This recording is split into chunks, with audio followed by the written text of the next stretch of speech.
බුද්ධං සරණං ගච්ඡාමි ධම්මං සරණං ගච්ඡාමි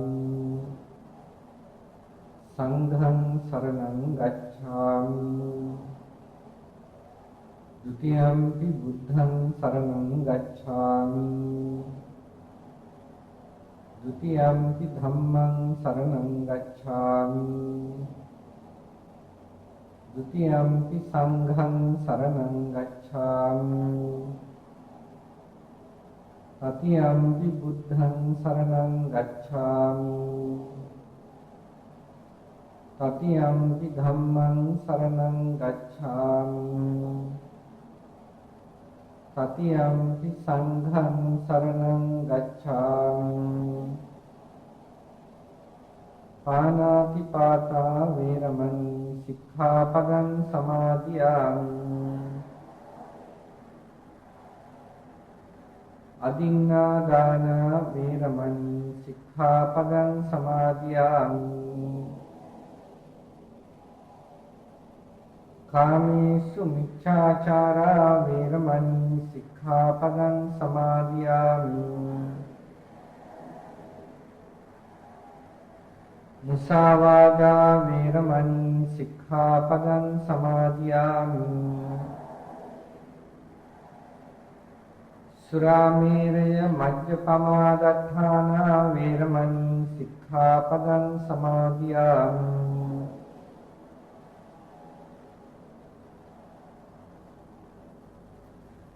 สมันตาจักขวาลีสุอัตรากัจฉันตุเดวตาสัทธัมมังมุนิราจัสสะสุนันตุสักขโมกขดัง ධම්ම ශ්‍රවණ කාලෝ අයං භදන්තා ධම්ම ශ්‍රවණ කාලෝ අයං භදන්තා ධම්ම ශ්‍රවණ කාලෝ අයං භදන්තා නමෝ තස්ස භගවතු අරහතු සම්මා සම්බුද්දස්ස නමෝ තස්ස භගවතු වරහතු සම්මා සම්බුද්දස්ස නමෝ තස්ස භගවතු අරහතු සම්මා සම්බුද්දස්ස අත්තානං චේපියං ජඤ්ඤා රක්ඛේයනං සුරක්ඛිතං තින්නමඤ්ඤ තරං යාමං පටිජක්ඛේය පන්දිතෝති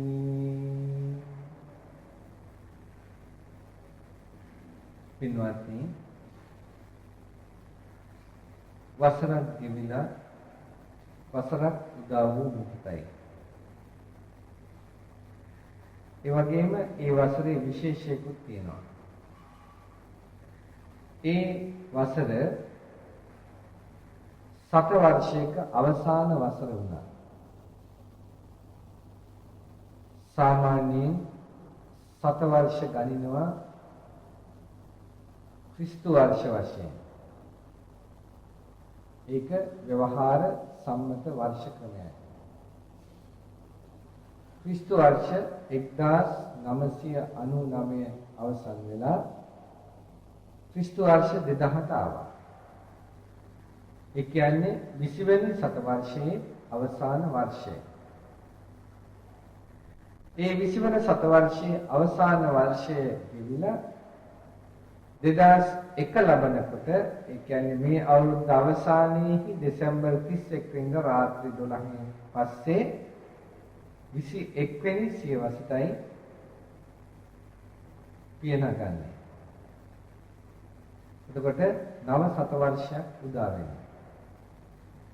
ඒ අලුත් සතවර්ෂයකට පිහිවීමට තමයි මේ ගෙවි යන සතවර්ෂයේ අවසාන වසර යොදාගන්නේ.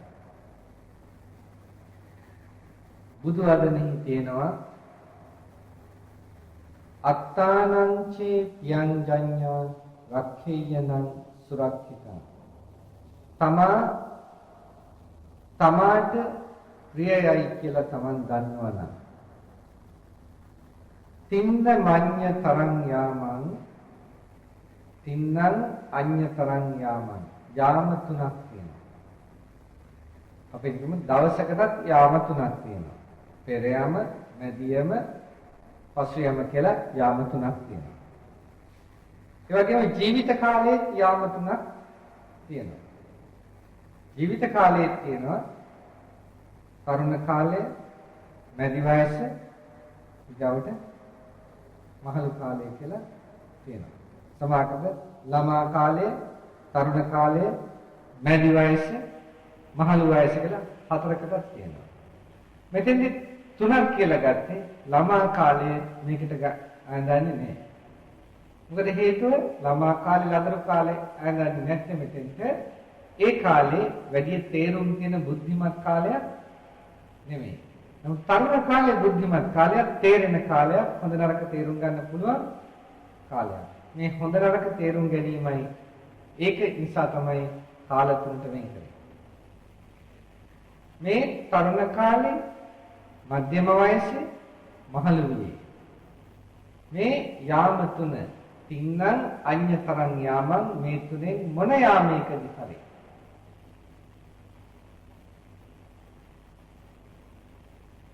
තමාව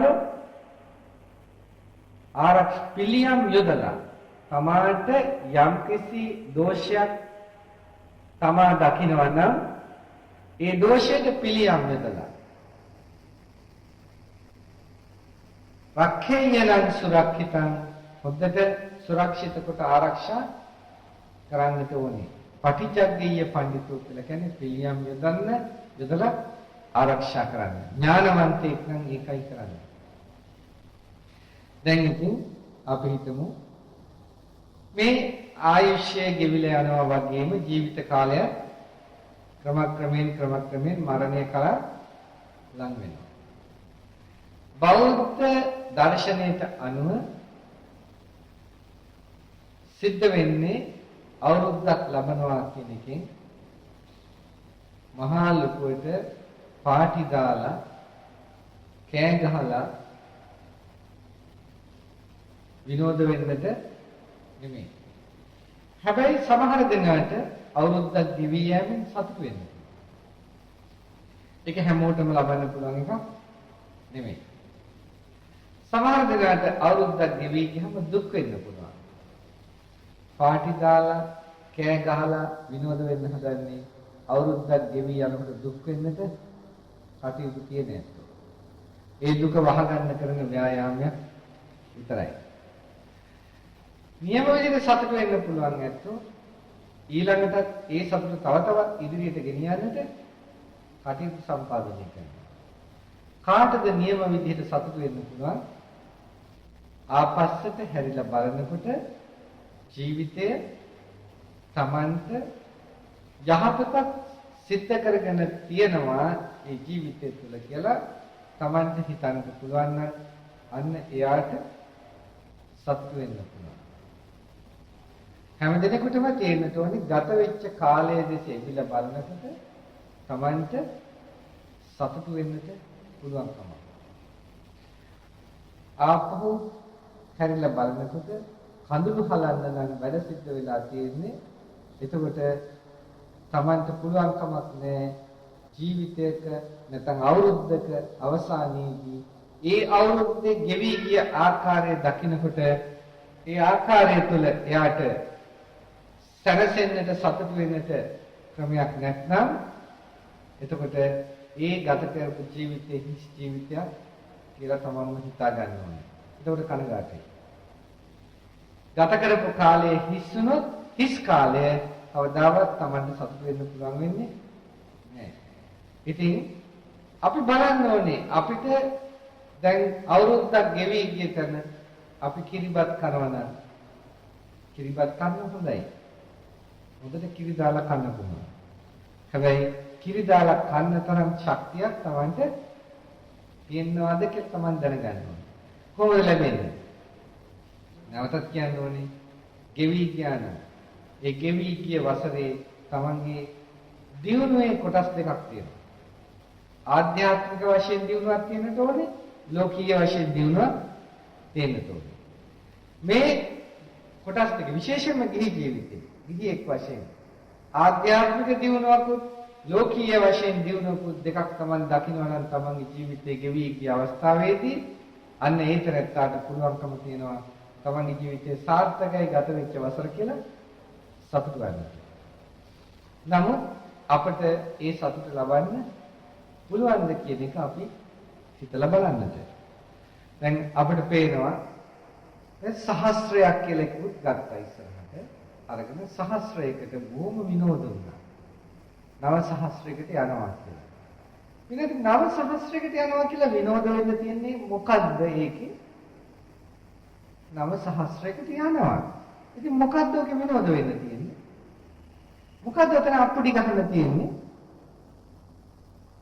මෝඩයන්ගේ මෝඩ කරණම් වලද අනිත් පැත්තත් යටපත් වෙනවා. සහස්‍රයේ වෙන්න තියෙන දේ මොකද්ද කියලා තේරුම් ගත්තම ඉදිරියට එන සහස්‍රය තුළ වෙන්න තියෙන්නේ මොකද්ද කියලා තේරුම් ගත්තනම් කාටවත් ඔය කර්ණම ගහන්න පුළුවන් කමක් නැහැ.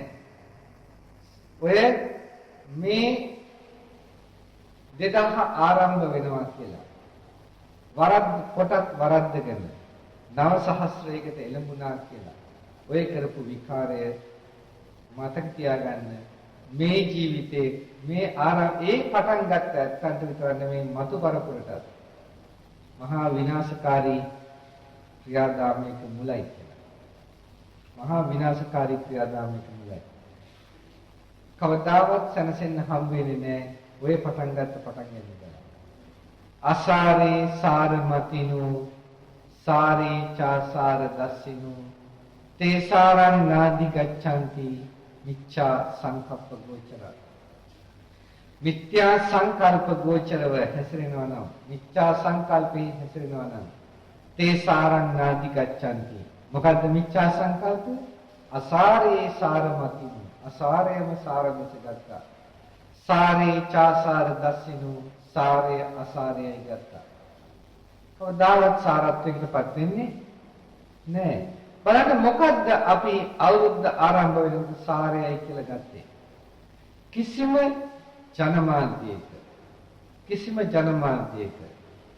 කිසි විදිහකින් අලුත් අවුරුද්දට ආධ්‍යාත්මික ගුණ වගාවක් සඳහා යමක් තිබුණද? නැහැ.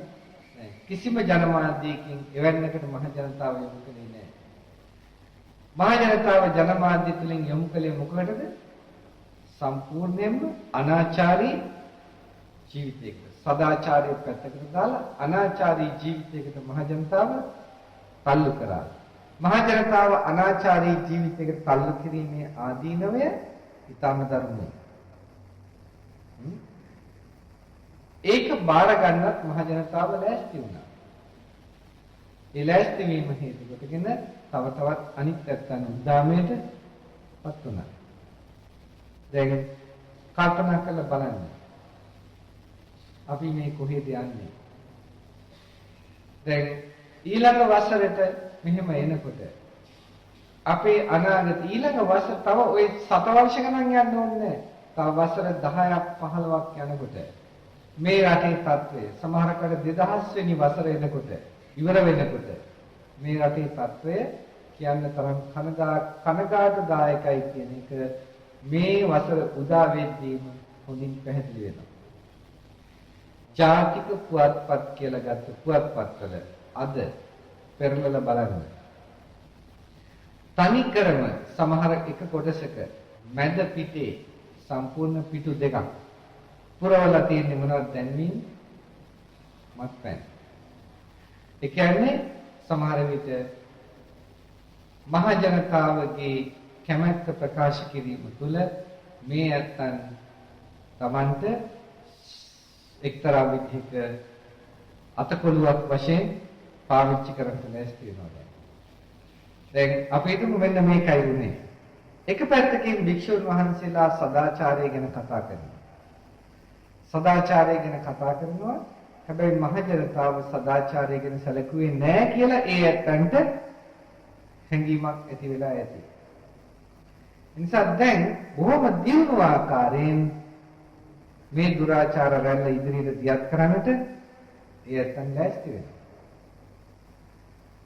දැන් ඒ දුරාචාර රැල්ල ඒ විදිහට දියත් කරගෙන යන්නට පෙහෙවීමේ පෙරනිමිති තමයි අද පුවත්පතේ ඒ දකින්න තියෙන්නේ. දන්නවද? ඔය එක දැන්වීමකට අඩු ගන්න 1,50,000ක් යනවා. එක පිටුවකට. පිටු දෙකට කීයක් වෙයිද? ලක්ෂ 3යි. පත්‍ර දෙකක තියෙනවා. 2 ලක්ෂ 6යි. එයි මෙච්චර මේ දැන්වීම දාන්න හදන්නේ මේ විදිහට. එක පැත්තකින් එක දෙයක් ගැන හිතන්න තියෙනවා. එක පැත්තකින් හිතන්න පුළුවන් මත්පැන් වෙළඳාම පහලට බැහැලා කියලා. ඒක නගා සිටවන්න තමයි දිගට හරහට දැන්වීම දාන්න පටන් ගන්න. පැහැදිලි ඒගොල්ලන්ගේ වාර්තා කියනවා 20ක් 30ක් අතර ප්‍රමාණයකින් මත්පැන් වෙළඳාම පහලට බැහැලා කියලා. සමහරවිට ජනවාරි මාසේ වෙළඳාම ටික පහල බහින්නේ නැති බලාපොරොත්තු වෙන ඉලක්කයට එන්න නැතුව ඇති. ඒකෙන් තමයි මේ බොහොම බය වෙලා තියෙන විශාල ප්‍රමාණයේ දැන්වීම ගන්නට හේතු වෙන්නේ. ඒක වෙන්න පුළුවන්.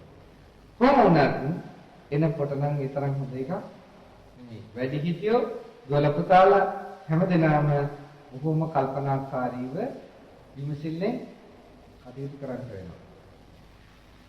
ඉතින් ඒ විදිහට කටයුතු කරන්නට නම් අපි ටිකක් කැපකිරීමකුත් කරන්න ඕනේ.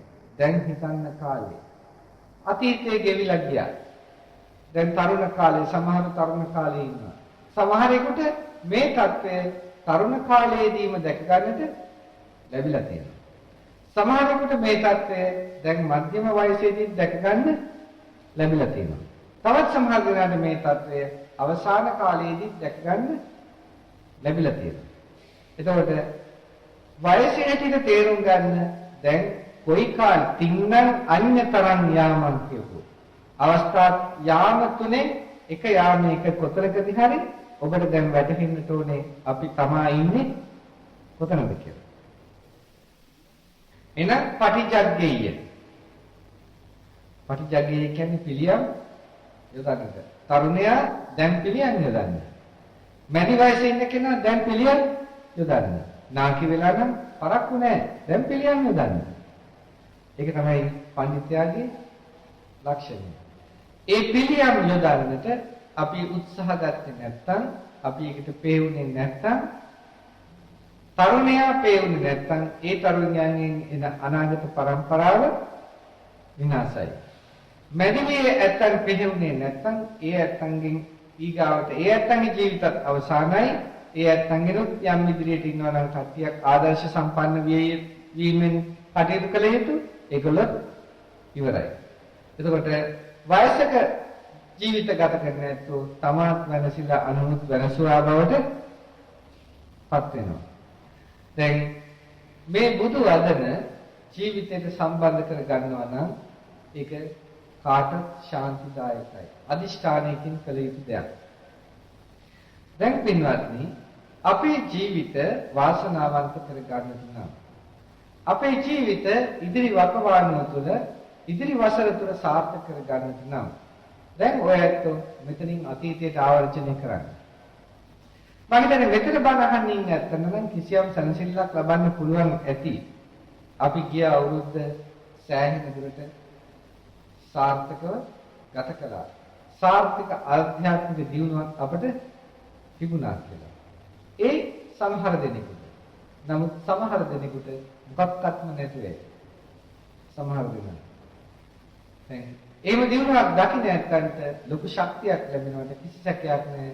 2000 වසර අපිට මීට වැඩි දෙයක් කරගන්න පුළුවන් කියලා.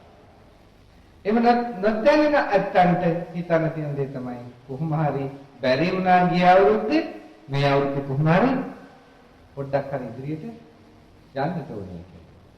ඒ ඉදිරියට යෑම අපි තහවුරු කරගන්න ලෑස්ති නැත්නම් ඒක අපේ අභාග්‍යයක්. වෙනත්නි මේ අභාග්‍ය සම්පන්න කාල පරිච්ඡේදය මම කියනවා ඉතිහාසයේ විය වෙන දෙයක් බවට පත් වෙනවා. මේ අභාග්‍ය සම්පන්න කාල සීමාව. බලන්න පුළුවන් තරම් අපේ අතීතයට එවිලා බලලා පරිහානිය සිද්ධ වුණේ. දැන් අපි 7 වර්ෂයකට එළඹෙනවා. දැන් මම අවුරුද්දක් ගැන කතා කරා. අවුරුද්දක් ගැන කතා කරන අපි ඒ අවුරුද්ද ගැන එතනින් කියලා නව සතවර්ෂයක් ගැන පේ වෙනවා. එහෙනම් අතීතයේ සතවර්ෂයක් ගැන හිතන්න. ඒ අතීතයේ ඉක්ම ගිය සතවර්ෂයේහි අපි ලබා තියෙන දියුණුවක් තියනවාද? සතවර්ෂයක්ම තාම ගෙවිලා නැතුව ඇති. සමහර දෙනාට අවුරුදු 50ක්වත් ගෙවිලා ඇතිනේ. සමහර දෙනාට අවුරුදු 60 70ක්වත් ගෙවිලා ඇතිනේ. ඒ අත්ංගේ ජීවිත කාලයේ ප්‍රමාණයට අනුව හිතලා බලන්න අපිට දියුණුවක් ලැබිලා තියෙනවද කියලා? පෞද්ගලිකව තමගේ ජීවිතයක් වශයෙන් හිතන්න එපා. රටක් දයක් වශයෙන් ශාසනික ක්‍රියාදාමයක් වශයෙන් අපිට දියුණුවක් ලැබිලා තියෙනවද? කිසි ආකාරයක දියුණුවක් නැහැ. ඒ නිසා සතවර්ෂයක් ගෙවෙන තැනදී අපිට සතුටු වෙන්න කිසිම දෙයක් ඇත්තේ නැහැ. සතවර්ෂයකට අවසානයේට ඇවිල්ලා ඉන්නවා.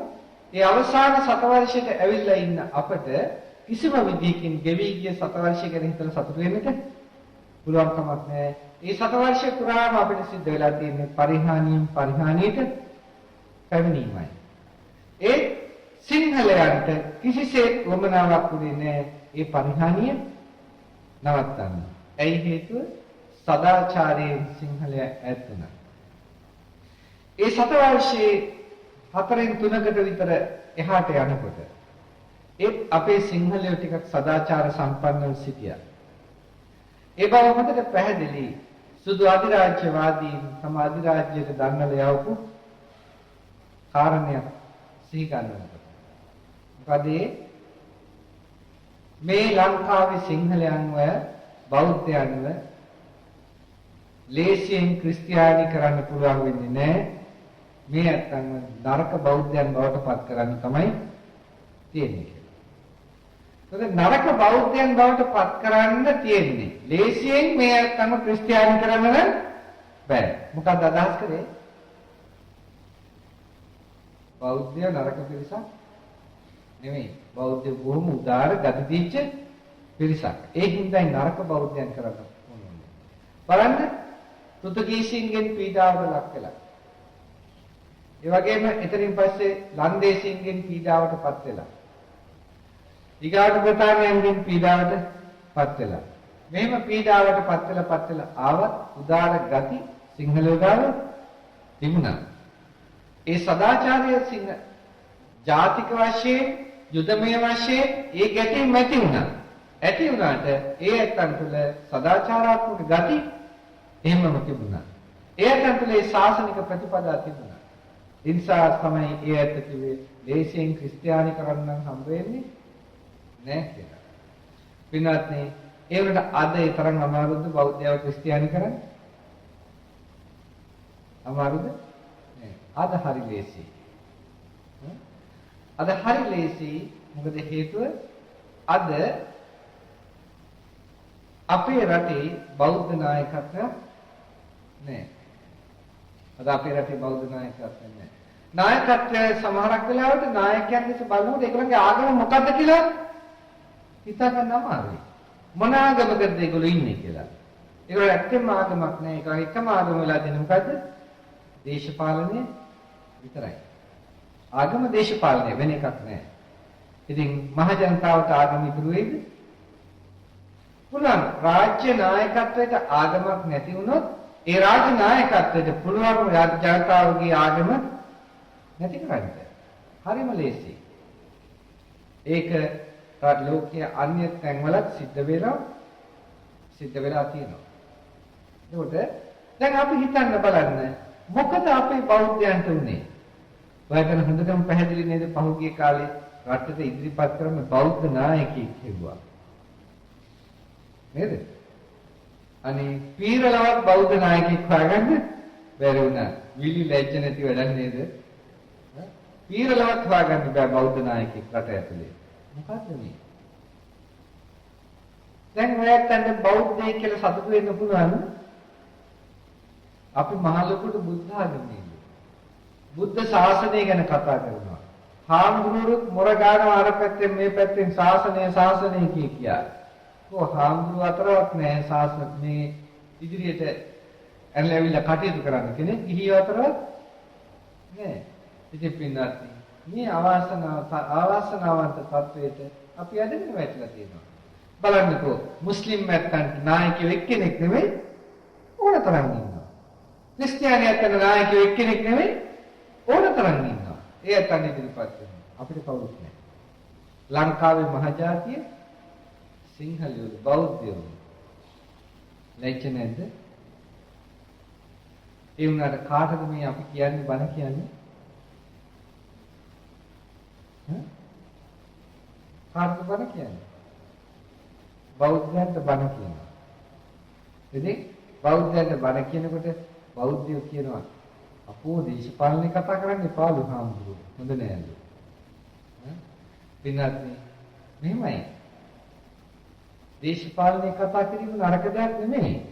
දේශපාලනය තුළින් වැරදි පාර වළක්වලා යහපත් පාර නම් පෙන්වන්නේ දේශපාලනේ කතා කිරීමෙන්. ඒක වැරද්දක්ද? නෑ. ඔබ යන පාර වැරදි. ඔක සාර්ථක නෑ. ඔබ ජනතාවට රට විනාශකාරී මාර්ගයක් ඔය මාර්ගය. ජනතාවට කියනවා ඔබලා යන මඟ වැරදි. ඔය දේශපාලන ක්‍රියාදාමය තුළ. ඔක යන්න එපා විනාශය තියෙනවා. ඒක හඳුන්වලා දීම වැරද්දක්ද? මිනිසුන්ට?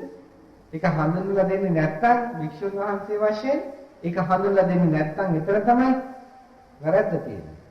ඒ වැරද්ද වික්ෂුන් වහන්සේලා කළා.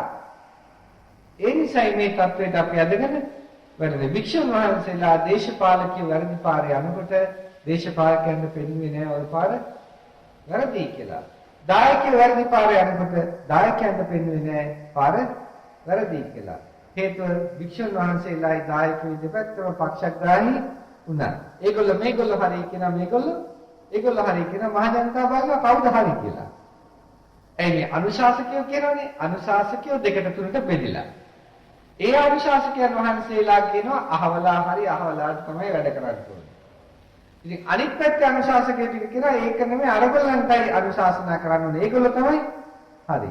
දැන් මේ අනුශාසනාව අහගෙන ඉන්නවා ශ්‍රාවකයෝ. දැන් ශ්‍රාවකයෝ බලන අපි කාටද සහයෝගය දක්වන්නේ? ශ්‍රාවකයෝ අනුශාසනාව අතරේ අතරමං වෙලා. නමුත් සංඝයා එහෙම විය යුතු කෙනෙක් නෙමෙයි. සංඝයා කියන්නේ බුදුහාමුදුරන්ගේ ශ්‍රාවකයෝ. ආර්ය අෂ්ටාංගික මාර්ගයේ බාරගත් ඇත්තෝ. ආර්ය අෂ්ටාංගික මාර්ගයේ යන අය. ඒ නිසා ඒ ඇත්තන්ට හරි පාර කොතනද වැරදි පාර කොතනද තේරුම් ගන්න අමාරු වෙන්නේ නෑ. අමාරු වෙ යුතු නෑ. එහෙමනම් ඒ සංඝයා පාරවල් දෙකක් පෙන්නනවා නම් මේගොල්ලෝ සංඝයා වෙන්නේ බෑ. මොකද පාරවල් දෙකම හරියන්නේ නෑ. එකයි හරියන්නේ. ඒකට සංඝයාට පෙන්වන්න බෑ මෙන්න මේකයි හරි පාර කියලා. ඒකට සංඝයා අනුශාසකයෙක් වෙලාද? ඒකට සංඝයාට ඒ අනුශාසකත්වය ලැබිලා අනුශාසකත්වයේ සුසුසුත් වෙන සංඝයාපත් වෙලා නෑ. ඒක සංඝ රත්නයේ කරපු නින්දාවක් නෙවෙයිද? කවුද නින්දාව කරේ? චීවරය දරාගත්ත භික්ෂුන් වහන්සේ සංඝයාට නින්දා කළා. සංඝයාට නින්දා කළා විතරක් නෙමෙයි තමගේ ශ්‍රාවකයව නොමග යවලා තමනුත් විනාශ වෙලා ශ්‍රාවකයාත් විනාශ කළා ශාසනයත් විනාශයට පත් කරන තත්ත්වයට පත් වුණා. ඔන්න අපිට වෙලා තියෙන දේ වෙච්ච දේ. දැන් ඉතින් මෙහෙම විනාශකාරී පසුබිමක යෙදිච්ච අපි එතනින් එහාට නැවත අතීතයේ කියපු දේ නැවත මතක් කරලා දෙනවා ඔයයන්ට. මොකද ඒක නම් අනාගතයට අවශ්‍ය වෙනවා. ඒ නිසා නැවත මතක් කරලා දෙනවා. එතකොට අපි ක්‍රමක්‍රමයෙන් ඇවිල්ලා නිදහස ලැබුවා. බටහිර අධිරාජ්‍යයෙන් නිදහසක් ලැබුවා. විනාත් ඉන්දියාව වගේ රටවල් නිදහස ලැබනකොට ඒ රටවල් තමන්ගේ රටට ඕන විදිහට තමන්ගේ නීති ටික හදාගත්තා. අපි අර නීති ටිකම එහෙම් පිටින්ම දැම්ම අපේ විනාශය ලං කරන්නේ. බලන්න. ඔයත් හිතන්නේ පිට රටවල් වලට යනවා ඉගෙන ගන්න කියලා. ලාංකිකයෝ විතරක් නෙමෙයි ඉන්දියාවේ ඇත්තත් පිට රටවල් වලට යනවා ඉගෙන ගන්න. චීනයේ ඇත්තත් පිට රටවල් වලට යනවා ඉගෙන ගන්න. ජපානයේ ඇත්තත් පිට රටවල් වලට යනවා ඉගෙන ගන්න. ලංකාවෙත් යනවා පිට රටවල් වලට ඉගෙන ගන්න. ඉන්දියාවේ ඇත්ත පිටරටවලට ගිහිල්ලා ඉගෙනගෙන ඒ ඉගෙනගත්ත දේ තමන්ගේ රටට ගැළපෙන ආකාරයෙන් යොදාගෙන රටේ දියුණුවට පාවිච්චි කරනවා. අනිත් හැම රටකම එහෙමයි සිද්ධ වෙන්නේ. ඒගොල්ලෝ තමන් බටහිර අධ්‍යාපනය ගත්තයි කියලා තමන්ගේ ජාතිය ඒකට පාවලා දෙන්නේ නැහැ. ඒගොල්ලෝ හැමතිස්සෙම කරන්නේ ඒ උගත්කම තමන්ගේ රටේ යහපත සඳහා යොදවනවා. තමන්ගේ රට දිහා බලනවා. සිංහල උගත්තු මොකෝ කරන්නේ? ලංකාවේ උගත්තු ගිහිල්ලා. ඒගොල්ලෝ පිටරට ගිහිල්ලා ඉගෙනගෙන එනවා. ඒ ආවට පස්සේ ලංකාවේ තියෙන කොහොම නිකන් බාල්දු කරලා සලකනවා. අරක තමයි ලොකු දේ. මේ ඔක්කොම තියෙන දේවල් මකලා දාලා ඉවර වෙලා අරහි තියෙන දේවල් ඉස්මතු කරලා ගන්න හදනවා. මොකද වෙන්නේ? දැන් වෙලා තියෙන දේ පහුගිය දවස්වල පින්වත්නි පාසල් වල කරන ලද සමීක්ෂණයකින් අමුතුවෙන් සමීක්ෂණ ඕනේ නැහැ, පැහැදිලි දෙයක්. දෙයක් තියෙනවා. අපේ දරුවන් බුද්ධිමත් නැහැ කියන්නේ. අපේ දරුවෝ බුද්ධිමත් නැහැ කියන්නේ. අපේ දරුවෝ පාසල් ළමයින්ට ඉගෙන ගන්න පුළුවන්. ඒ කියන්නේ උගන්වන දේ ගන්න පුළුවන්. ඒ වුණාට උගන්වන දේ ගත්තට ඉගෙන ගත්ත දේ යොදන්න දන්නේ නැහැ. විභාගේ පාස් වෙන්නත් පුළුවන්. මොකද ඉගෙන ගත්ත දේ ආපහු කොල කැලලකට දාලා කුරුතු ගාපුවම ඒක බලලා හරි ඉගෙනගෙන තියෙනවා කියලා ලකුණු දෙනවා. දීපා විභාගේ පාස්. ඒ වුණාට ඒ ඉගෙන ගත්ත දේ යොදන්නේ කොහොමද තවත් දියුණුවක් සඳහා යන්නට කියන එක යාද කරගන්න බෑ. ඒකට හොඳම නිදර්ශනය තමයි දැන් ඔයාලට දන්නවා ගණන් වලදී එහෙම දත්ත දෙනවා නේද? ඒ දත්ත දෙනවා නිදර්ශන වශයෙන් දීලා ඒකට අනුව ගණන් දෙනවා ඊට පස්සේ. දැන් දත්තේට අනුවම ගණන දුන්නොත් ඒක කරනවා. හැබැයි පොඩ්ඩක් වෙනස් කරොත් ඒක කරන්න බෑ. ඇයි? ඉගෙනගත්ත දේ ඒ විදිහටම දුන්නොත් හරි. හැබැයි පොඩ්ඩක් වෙනස් කරලා දුන්නොත් හිතලා අරාගෙන හිතලා වැඩ කරන්න බෑ. ඒක දැන් ඔප්පු වෙලා තියෙනවා. එහෙමයි කියලා අධ්‍යාපනය. දැන් ඔප්පු වෙලා අවසానයි. නමුත් අපේ පැරණි අධ්‍යාපනය හොඳයි නේ. බුද්ධිමතුන් නැති කලානේ අපේ රටේ. දැන් බුද්ධිමතුන් නෑ. විනාති වර්තමාන ක්‍රියාවලිය හොඳටම පැහැදිලි කළා. බුද්ධිමතුන් රටේ නෑ කියලා. හරි පඬිත වාක්‍ය කියන්න පුළුවන් නැත්නම් ඉන්නවා. පඬිත වාක්‍ය කියන්න පුළුවන් නැත්නම් ඔයාලට රේඩියෝ වලට කැහුම් ගන්නනේ. ඈ? රේඩියෝ වලට අහලා අහුම් කරන රේඩියෝ වල ඔය කියන මේ කවුද මේ ඔය කියන තුමා කියවන කෙනෙක් කවුද? එනවුන්ස් කරන්නේ? නිවේදකයෝ කියන වචන දිහා බලන්නකෝ.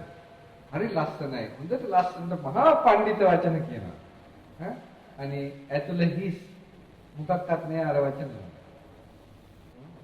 බලන්න කවදාවත් යොදන්න පුළුවන් ඒවා නෙමෙයි කියන්නේ. යොදන්න කාටද කියන්නේ? ඉතින් හැබැයි එක පැත්තකින් සදාචාරය ගැන කතා කරනවා. අනිත් පැත්තෙන් සදාචාරය වනසන්නේ වැඩ කරනවා. මහා පුදුම විදිහට අපේ විනාශය අපි විහිංම ලං කරගන්නවා. ඊළඟට අලුත් අවුරුද්දක් කියලා ඇස්තරල සමාජයේ දිහා බැලුවොත් අපිට සුබවාදීව කතා කරන්න කිසිම දෙයක් නැහැ. කිසිම දෙයක් නැහැ සුබවාදීව කතා කරන්න. තියෙන සුබයක් රැක ගන්න උත්සාහ කිරීමක් විනා කරන්න තියෙන්නේ. අමුතුවෙන් සුබයකට යන්න තියෙනවා කියලා එකක් නම් කියන්න හිතන්න හරිම අමාරු පසුබිමක් ඇවිල්ලා තියෙනවා. ඇයි අපිට මෙහෙම වෙන්නේ? ඇයි මෙහෙම වෙන්නේ? ඉතින් ඔය නැත්නම් මේ දේ මෙහෙම කිව්වට අපිට රට පුරා යන්න වෙලා තියෙනවා මේ දේ කියලා දෙන්නට. මෙතෙන්ට මෙහෙම ටික දිනකට කියලා මදි. දැන් ඉතින් පුළුවන් තරම් උත්සාහ ගන්න ඕනේ. Taman උත්සාහ ගන්න ඕනේ. Taman මුණ දෙන්න එන අනාගතයේ බියකරු බව ළමින් ඉන්න අනිත් කෙනෙකුට වටහලා දෙන්න. යාළුවෙකුට වටහලා දෙන්න, නෑදෑයෙකුට වටහලා දෙන්න. ওই ක්‍රියාමාර්ගයේ වැරදි කියලා. ওই ක්‍රියාමාර්ගය අතාරින්න කියලා. ටිකක් බුද්ධිමත්ව සිතන්නට එයාටම පෙන්නන්න. කොහොම නෙමෙයි කරන්න තියෙන්නේ. Tamanගේ සදාචාරය දුරාචාරය දෙක තේරුම් ගන්නවත් තමන්ගේ හැකියාව දියුණු කරන්න. ඒ තරම්වත් හැකියාවක් දියුණු කරගත්තොත් ඒකත් ලොකු දෙයක්. දුරාචාරය මොකද්ද? සදාචාරය මොකද්ද කියලා තේරුම් ගන්න විදිහට. මහා උගත්කම් ඕනේ නැහැ. ওই දේ තේරුම් ගන්න. ඕක බුද්ධිය තියනවනම් තේරුම් ගන්න පුළුවන්. දැන් මේ විදිහට ඇවිල්ලා දිගින් දිගටම ඇවිල්ලා අපි ඒ අධිරාජ්‍යවාදීන්ගෙන් නිදහසක් ලැබුවා. ඒ නිදහස ලබාගෙන ආව මෙතෙක් දුරට මේ නිදහස ලබාගෙන අපට වැඩි දුර යන්න එපා. දැන් අවුරුදු 50ක් ඒ නිදහසෙනුත් ගෙවි ගියා. ඒ අවුරුදු 50ක් ගෙවුනහම අතීතයේ ගිහිල්ලා බලන්න. දැන් මෙතන ඉන්න බොහෝ දෙනෙකුට මම හිතනවා ඒ අතීතය සිහි කරන්න පුළුවන්. අඩු ගන්නේ ඒ අවුරුදු 50 ඇතුළතවත් අපිට මොකක්වත් දිනුවක් ලැබිලා තියෙනවා.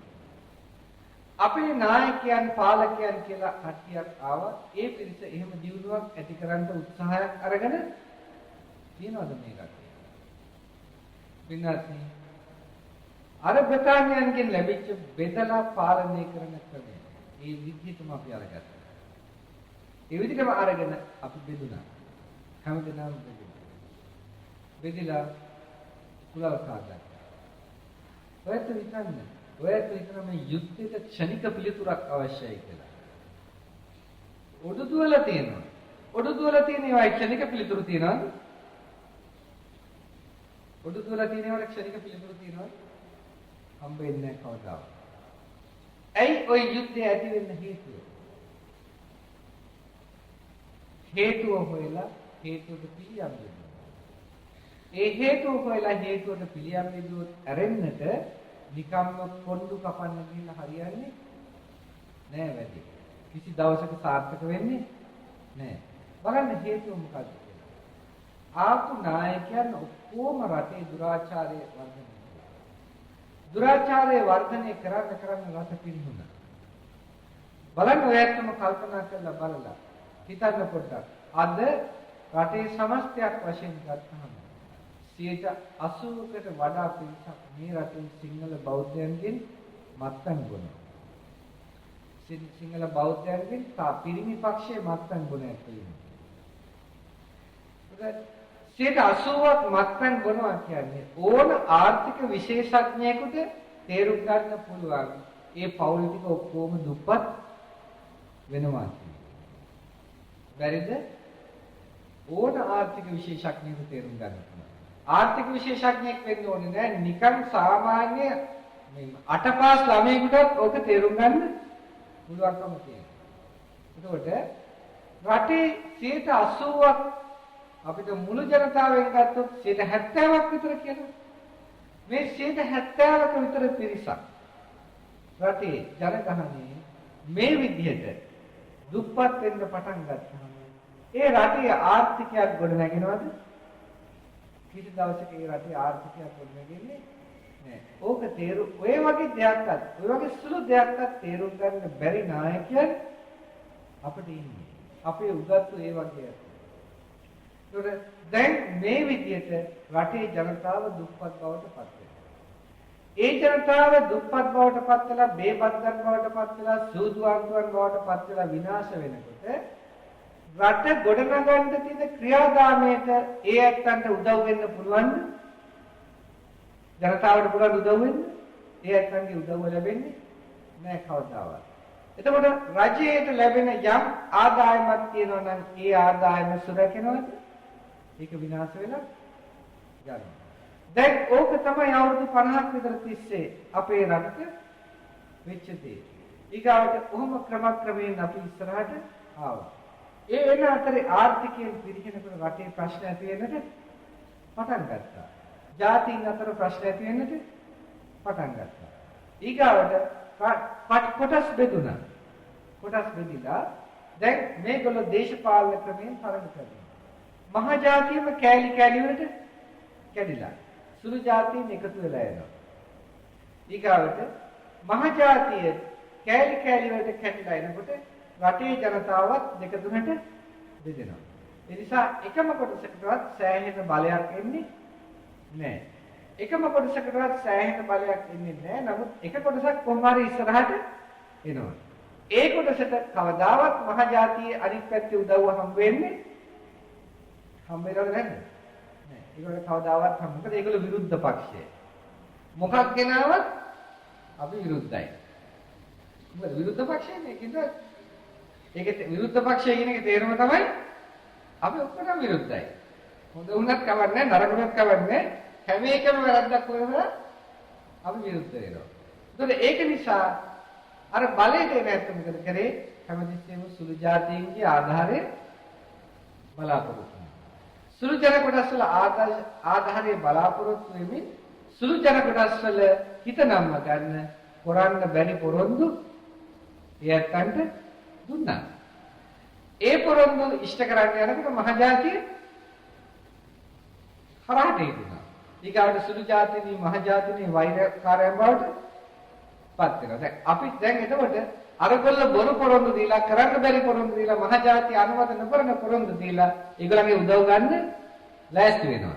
ඒගොල්ලන්ගේ උදව් ගන්න ලෑස්ති වුණාට ඒ පොරොන්දු ඉෂ්ට කරන්න යනකොට මහජාතිය හරහට හිටිනවා. මහජාතිය හරහට හිටපු ගමන් එතකොට සුළු ජාතීන් කල්පනා කරනවා අපිට මේක ලැබෙන්න ගියත් මේ මහජාතිය අපිට මේක ලබන්න දෙන්නේ නැහැ. අන්තිමට සුළු ජාතිකයන් මොකද කරන්නේ? මහජාතියට වෛර කරනවා. ඒක උනේ නැද්ද? ඒක වෙලා නැද්ද? ඒක තමයි වෙලා තියෙන්නේ. එතකොට හැමදාම පැතිමාරුවේදී මොකද වෙන්නේ? ඔය වෛරය දෙපැත්තට බෙදී යනවා. බෙදී ගිහිල්ලා ටික කලක් යනකොට සුළු ජාතින් දැනගත්තා මේ මිනිස්සු හැමදාම අපිව මුලා කරනවා. අපිව රවට්ටනවා හැමදාම. ඉතින් මේක දැන් අපි එක්ක දේශපාලන ක්‍රමයෙන් ගන්න ඕනේ, එක්ක දැන් අවියෙන් ගන්න ඕනේ. දැන් දේශපාලන කණ්ඩායමකුත් හැදුනා, අවිගත කණ්ඩායමකුත් හැදුනා. දෙපැත්තෙන්ම මහා ආණ්ඩුවට දෙපැත්තෙන්ම බලපෑම් ඇති කරනවා. අවියනුත් බලපෑම් ඇති කරනවා, දේශපාලනම බලපෑම් ඇති කළා. ඒගොල්ලෝ බුද්ධිමත්. ඒ බුද්ධිය පාවිච්චි කළා ඒගොල්ලෝ වැඩ කරා. සිංහලයන්ගේ බුද්ධිය පෑදුනේ සිංහලට එන්න බලකාමී වැඩුණා. බලකාමී වැඩිලා ඊගාවට සිංහල ජන කොටස මොකද කරේ? ශාසන මාර්ගයෙන් සම්පූර්ණයෙන්ම ඈත් වෙනවා. දුරාචාරයේ වැඩි වෙන්න බුද්ධ ශාසනය නැති වෙලා යනවා. විනාති මේ විදිහට බණේ කියන්නේ වෙන කාරණයක් නිසා නෙමෙයි. දුරාචාරයේ රට පුරා පැතිරෙනවා නම් බුද්ධ ශාසනය නැති වෙලා යනවා. ශාසනය පවතින්නට පුළුවන් වෙන්නේ ශ්‍රාවකයෝ ශාසන ක්‍රියාමාර්ගයේ ජීවිතයට සම්බන්ධ කරගන්නවා නම් විතරයි. සබ්බ පාපස්ස අකරණං කුසලස්ස උපසම්පදා සචිත්ත පරියෝදපනං ඒතම් බුද්ධාන ශාසනං. සියලු පාපයාගේ නොකිරීමත් කුසල් රැස් කිරීමත් සිත පිරිසිදු කිරීමත් මේකයි බුද්ධ ශාසනය කියලා කියන්නේ. ඒක කරන්නේ නැත්නම් බුද්ධ ශාසනය ඉතුරු වෙන්නේ නැහැ. එතකොට බුද්ධ ශාසනය කියන්නේ බුදුහාමුදුරගේ අනුශාසනාව. බුදුරජාණන් වහන්සේගේ අනුශාසනාව පවදුරු කිරීම පිණිස නම් බුදුරජාණන් වහන්සේගේ අනුශාසනාව කුසලයේ වර්ධනය පිණිස නම් මේ දෙක කරන්ට තියෙන පසුබිම සමාජයේ නැති වෙලා සමාජයේ දුරාචාරයේ ගැලෙනවා නම් පව් වඩනවා නම් සමාජයේ කුසලයෙන් ඈත් වෙනවා නම් බුද්ධ ශාසනය පවතින්නේ නැහැ. බුද්ධ ශාසනය පවත්වාගෙන යන ක්‍රියාදාමයේ ඉස්සෙල්ලා ඇති කර ගන්න ඕනේ. ඊට පස්සේ තමයි පුළුවන් වෙන්නේ ශාසන දියුණුවක්වත් රටේ දියුණුවක්වත් ඇති කරන්න. ඒ නිසායි මේ විනාශය මේ පෙන්වන්නේ. වෙන කාරණයක් නිසා නෙමෙයි. දැන් සමහර කෙනාට හිතෙන්න පුළුවන් මේ අද අවුරුදු දවසේ මේ බණ කියන්නේ මේ අවුරුද්ද ඉස්සෙල්ලා දේශපාලනය ගැන කියලා. ඇත්තයි. දේශපාලනය ගැන තමයි බණ කියන්නේ. මේ රට පාලනය වෙන්න ඕනේ. මේ රට පාලනය වෙන්න ඕනේ. මේ දේශය පාලනය වෙන්න ඕනේ. මේ දේශය පාලනය වෙන්නට බණ කියන්නේ. ඒ නිසා දේශපාලන බණ තමයි. දේශය පාලනය වෙන්න බණ කියනවා. කොහොම පාලනය වෙන්නද? සුචරිත ක්‍රියාදාමයක් තුළ සදාචාරයක් මත දේශය පාලනය කරගන්න අවශ්‍ය නිසා මේ විදිහට බණ කියනවා. එතකොට ඒ සදාචාරාත්මක පාලන තන්ත්‍රයක් ලංකාවේ අපි ඇති කරගත්තේ නැත්නම් මේ විනාශය තව තවත් ඉස්සරහට අපි අදගෙන යනවා. ඉතින් දැන් මේ විදිහට දිගට ඇවිල්ලා අද ඇතිවෙච්ච තත්වයක් තියෙනවා. දැන් ওই තත්වයට විසඳුම කොහෙද තියෙන්නේ? මේ ඇතිවෙච්ච තත්වයට විසඳුම කොහෙද තියෙන්නේ? පින්වත්නි, ඒකට විසඳුම රටේ කෑලි කඩන එක නෙමෙයි. රටේ කෑලි කඩලා කවදාවත් විසඳුමක් හම්බ වෙන්නේ නැහැ. මේ රටේ අතීතයේ කෑලි කැඩලා තිබුණා. ඒ කෑලි කැඩිච්ච එක අද කෑලි කඩන නිදහසට කාරණයක් නෙමෙයි. එදා කෑලි කැඩලා තිබුණාට ඒ රටට යහපතක් උනේ නැහැ. ඒ කෑලි කැඩීමනොත් හැමදාම මරාගත්තෙක් විතරයි සිද්ධ වෙන්නේ. අනාගතයේදී කෑලි කැඩුණත් මේ රට ඒත් මරා ගන්න එක තමයි සිද්ධ වෙන්නේ. වෙනින් එකක් නෙමෙයි. ඔන්න මරා ගන්න හැටි අහගන්න. අපි තුමු ප්‍රභාකරන් කියලා තියෙනවා මගේ පළමු ඉල්ලීමයි අන්තිම ඉල්ලීමයි දෙකම ඊළාම. වෙන එකක් නෙමෙයි. පළමු ඉල්ලීමයි අන්තිම ඉල්ලීමයි දෙකම ඊළාම.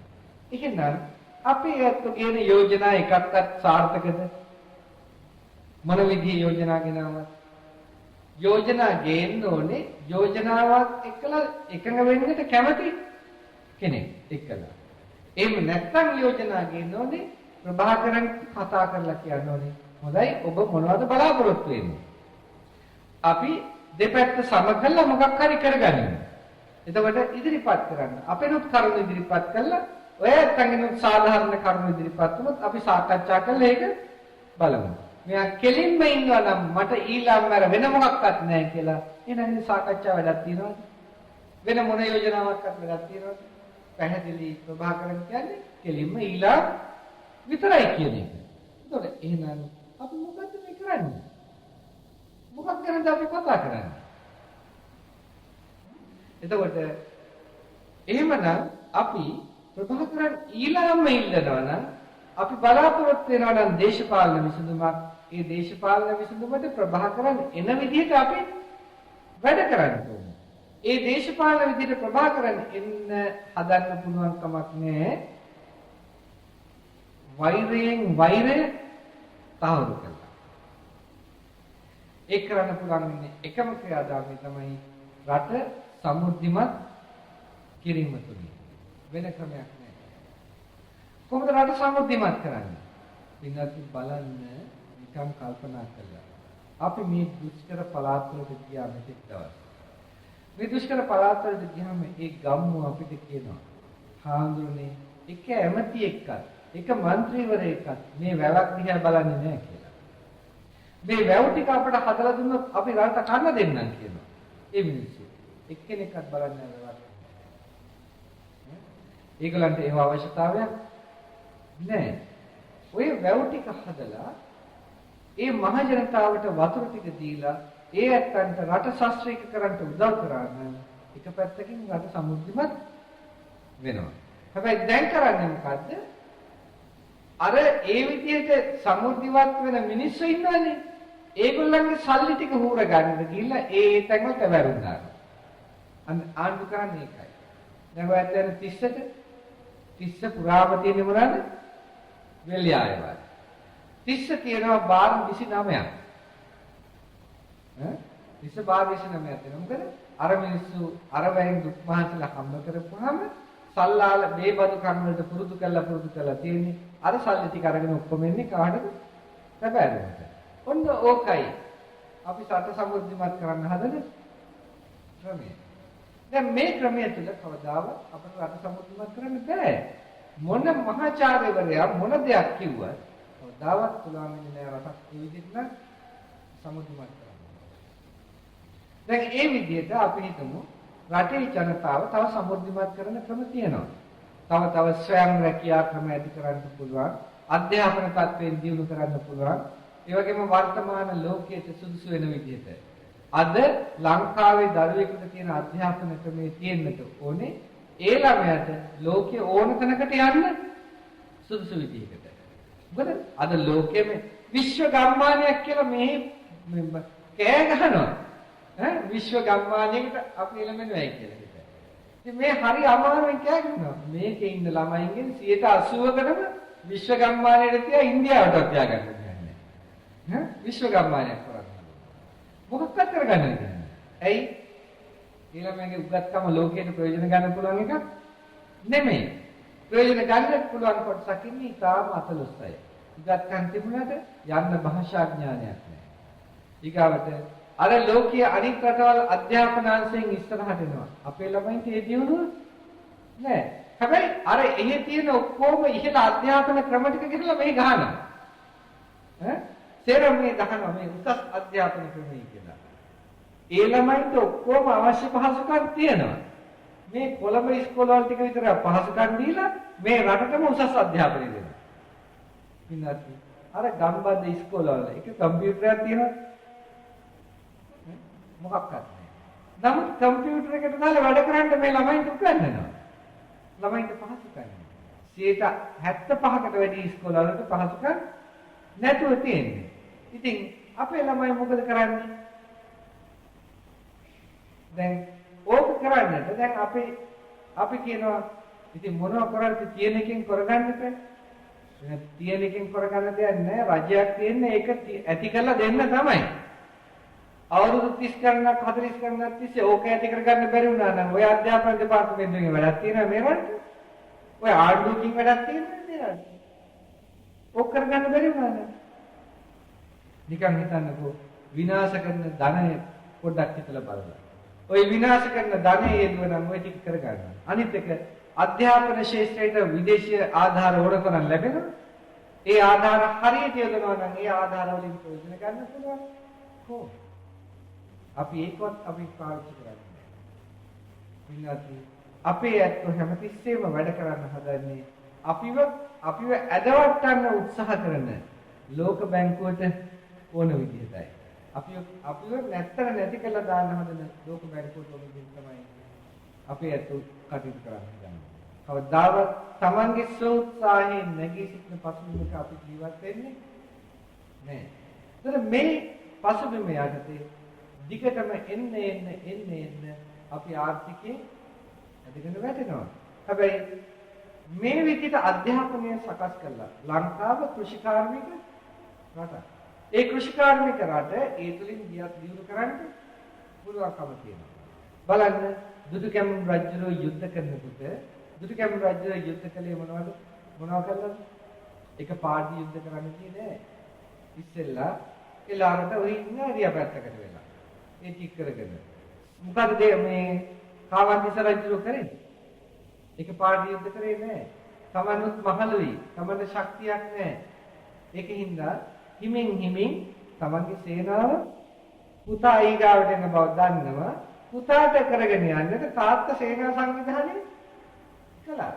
පුතාගේ කාලේ එනකොට පුතා යුද්ධයට යන්න ඉස්සෙල්ලා කිව්ව මල්ලියේ මේවා තිබුණේ කියලා යුද්ධ කරන්න බෑ. ඊට ඉස්සෙල්ලා රට ශාස්ත්‍රීක කරන්න ඕනේ. මල්ලිට බාර දුන්න අර පැත්තෙන් රට ශාස්ත්‍රීක කරන්න කියලා. මොකද යුද්ධයක් කරන්න මිනිස්සුන්ට හොඳ ශක්තිමත් මානසික පදනමක් අවශ්‍ය වෙනවා. මිනිස්සුන්ට තේරෙන්න ඕනේ මම මරණත් ජීවත් වෙන්න ක්‍රමයක් අනිත් මිනිස්සුන්ට තියෙනවා කියලා. රට ශාස්ත්‍රීක වෙනකොට ජනතාවට පිරිමි යුද්ධයට ගියාට පිරිමි යුද්ධයට ගියත් පිරිමි දන්නවා මම යුද්ධයට ගිහිල්ලා මරණත් මගේ පරපුර රැකෙන්නද මේ ක්‍රමය තියෙනවා මෙහි කියලා. නිසා ඒගොල්ලෝ හොඳ මානසික තත්වයකින් සතුටට යන්නේ. අද එහෙම එකක් තියෙනවා නෑ. අද යුද්ධයට යන්නේ අරගොල්ලන් කන්න දෙන්න බලාගෙන. ඒක නෙමෙයි තත්ත්වය. අද යුද්ධයට යන්නේ ඒකෙන් හරි ගන්න පඩියකින් මේගොල්ලන්ට කන්න දෙන්න බලාගෙන. එදා යුද්ධ කළේ එහෙම නෙමෙයි. බලන්න දර්ශනය කොතනද තියෙන්නේ කියලා. තරණියට මොනවද කරේ කියලා. දැන් අන්තිමට එහෙම කළා විද්‍යාවක් කරා. විද්‍යාවක් දිනුවා. බුද්ධ ශාසනයේ ඇතුළත යුද්ධ කරන ක්‍රම තියෙනවා. මේ සමාජය බුදුහාමුදුරුවෝ යුද්ධ කරන්න කියලා නෑ. යන්නකො ජාතක පොතට. ජාතක පොතේ මොනවද තියෙන්නේ කියලා බලන්නකො. බෝධිසත්ව කත් ඔයත් බුදුවරු නෙමෙයිනේ. නායකයෝ බුදුවරු නෙමෙයිනේ. බෝධිසත්ව කාලෙදී එහෙම යුද්ධ කළා තියෙනවා නම් අද ඉන්නේ නැත්තන්ට මොකද්ද කරන්න වෙන්නේ? අද ඉන්නේ නැත්නම් ඒ වගේ බෝධිසත්වවරු නෙමෙයිනේ. එහෙනම් දැනගන්න ජාතක පොතවත් පාවිච්චි කරන්න කොහොමද රටක් ගෙනියන්නේ කියලා ওই ජාතක පොත ඇතුලේ හොඳට පැහැදිලිව තියෙනවා. ඒව පැත්තකට කුණුබක් කියන වීසි කරපු එකේ ආදීනම වෙයි තියෙන්නේ පඬිතුයන්ගේ උපදේශ මත ඒවා කුණුබක් කියන වීසි කරා. ඒකේ ආදීනමයි වෙයි තියෙන්නේ. විනාත්නි රටක් එහෙම විනාශයටපත් වෙනකොට කූටදන්ත සූත්‍රවල වගේ සූත්‍රවල තියෙනවා. රටේ යම් කිසි දෙයක් කරන්න පුළුවන් මිනිස්සුන්ට උදව් කරන්න. රජයෙන් සල්ලි දෙන්න ඒගොල්ලන්ට. සල්ලි දීලා ඒගොල්ලන්ට නැගී සිටින්න අත දෙන්න බදු ගන්න එපා. වචනෙම තියෙනවා බදු ගන්න එපා කියලා. ඒගොල්ලන්ගේ. බදු ගන්න බදු අය කරන්නේ නැතුව ඒගොල්ලන්ට දියුණු වෙන්න ඉඩ අරින්න. දියුණු වෙන්න ඉඩ අරලා ඒගොල්ලන්ගේ දියුණුව සැලසුණාට පස්සේ ඒ තුලින් ආදායම් ලබන්න දියුණු වෙනකල් ආදායම් ගන්න එපා කියලා. මොකද කරන්න පුළුවන් කෙනා දිනු වෙනකොට රටේ අනිත් පැත්තට රස්සාවල් හම්බ වෙනවා. එතකොට රට සුඛිත වෙන්නේ ඒ ආකාරයට. දැන් රට සුඛිත කරන්නයි පළමුවෙන්ම තියෙන්නේ. කවදාවත් රට සුඛිත කරන්න බෑ දුරාචාර පසුබිම රටේ තියෙන තාක් කල්. එහෙනම් රජයක් ඉස්සෙල්ලම කරන්න ඕනේ පළවෙනි දේ තමයි රටේ දුරාචාර රැල්ල අයින් කරගන්න. වින්නත්නි ඒ දුරාචාර රැල්ල අයින් කරා නම් එක අවුරුදු දෙකක් මිනිස්සු පොඩ්ඩක් తాවකාලිකව හැලහැප්පීම් ඇති වෙයි. අර පුරුද්ද කඩා ගන්න බැහැ. පොඩි දවසකට හැලහැප්පීම් ඇති වෙයි. අවුරුද්දක් යනකොට බේබදුකම නවත්තපු මිනිස්සු ටික ඔක්කොම සන්තෝෂ වෙනවා. අවුරුද්දක් යන්න ඉස්සෙල්ලා බේබදුකම් නවත්තපු මිනිස්සු ඔක්කොම රජයට පක්ෂ වෙනවා. මොකද හේතුව ඒගොල්ලන්ටම තේරෙනවා අනේ අපි කොච්චර දැන් සතුටින් ඉන්නවද කියලා. ඒකම ඒ ඇත්තන්ගේ පවුල් ටික ඔක්කොම අර ධනය ඉතුරු වෙලා ඒගොල්ලෝ ඒ ධනය සැප විඳින්න යොදවනවා. සැප විඳින්න යොදවනකොට දරුවොත් සතුටින් ඉන්නවා, භාර්යාවත් සතුටින් ඉන්නවා, පවුල් කඩක් අප්පල් වෙන්නේ බොහොම හොඳ මානසික වාතාවරණයක් ඇති වෙනවා. දැන් මේ විදිහට රටේ අපිටම දැන් යුද්ධය තියෙන්නේ උතුරේ. තවමත් පුළුවන් නැගෙනහිරත් කටයුතු කරන්න. තවම නැගෙනහිරේ තරම් භයානක තත්ත්වයක් ඇති වෙලා නැහැ. දකුණ බස්නාහිරත් තවම පුළුවන් සමෘද්ධිමත් කරන්න. ඒතර හතර දිශාවෙන් දිශා තුනක් අපි ශාස්ත්‍රීයත්වයට ගේනවා. වෙන ක්‍රමයක් නැහැ සදාචාර පසුබිම මතයි ගේන්නේ. හතරෙන් තුනක් ශාස්ත්‍රීය වෙලා ඉස්සරහට එනකොට අර පැත්තේ අර තියෙන පසුබිම ඉබේට වෙනස් වෙන්නේ නැද්ද? මොකද වෙනස් වෙන්නේ කොහොමද? මේ පැත්ත සැනසille සතුටින් මිනිස්සු සැපසේ ගත කරනකොට උතුරේ ඉන්න මිනිස්සුන්ට සැපසේ ජීවත් වෙන්න ඕන වෙනවා. උතුරේ ඉන්න මිනිස්සු සැපසේ ජීවත් වෙන්න ඕන නිසා අර ප්‍රශ්නවාදී නායකයන්ට බල කරනවා අපිට ඕක වැඩක් නැහැ අපිටත් ඕනේ මේ අනිත් තුනේ තියෙන ඒ ශාන්තිය අපිට ලං කරගන්න. එතකොට ප්‍රශ්නවාදීන්ට උදව් කරන්නේ නැති වෙනවා ප්‍රශ්නවාදී දුර්වල වෙනවා. දැන් ඒගොල්ලෝ කියනවා අපිට සලකන්නේ නැහැ කියලා. ඒ නිසායි අපිට මේ කඩා ගන්න ඕන වෙලා තියෙන්නේ. මේ පැත්ත මෙහෙන් ශාස්ත්‍රීය වෙනකොට ලෝකයේ දකින්නේ නැද්ද? ලෝකයේ දකින්න මේ ටික ඔක්කොම සෞභාග්‍යවත් වෙන සතුටින් ඉන්නවා. එතකොට එහෙනම් ලෝකයාට මෙහි කිව්වොත් එහෙම බලන්න දැන් මේ රට ශාස්ත්‍රීයයි. මේ අනිත් පළාත්වල සිංහල දෙමළ මුස්ලිම් ඔක්කොම සතුටින් සැලසෙන්න කරදරයක් නැතුව ගත කරනවා. ඇයි මේ පැත්තේ ඇත්තන්ට බැරි කිව්වොත් ලෝකයට හිස නමන්න වෙන්නේ නැද්ද? අර ඇත්තන්ට ප්‍රශ්නවාදීන්ට උදව් කරන ඇත්තන්ට හිස නමන්න වෙන්නේ නැද්ද? හිස නමන්න වෙනවා. ඒතර ලෝකයේ ප්‍රශ්නවාදීන්ට උදව් කරනවා නම් ඒ උදව් කරන ඇත්තන්ට උදව් කරන්න බැරි වෙනවා. එතකොට මොකද්ද වෙන්නේ? ප්‍රභාකරන් නිකාම එන්න වෙනවා සාම සාකච්ඡාව සඳහා. අපි ආරාධනා කරන්න ඕනේ නැහැ. නිකම්ම එන්න වෙනවා සාම සාකච්ඡාවට.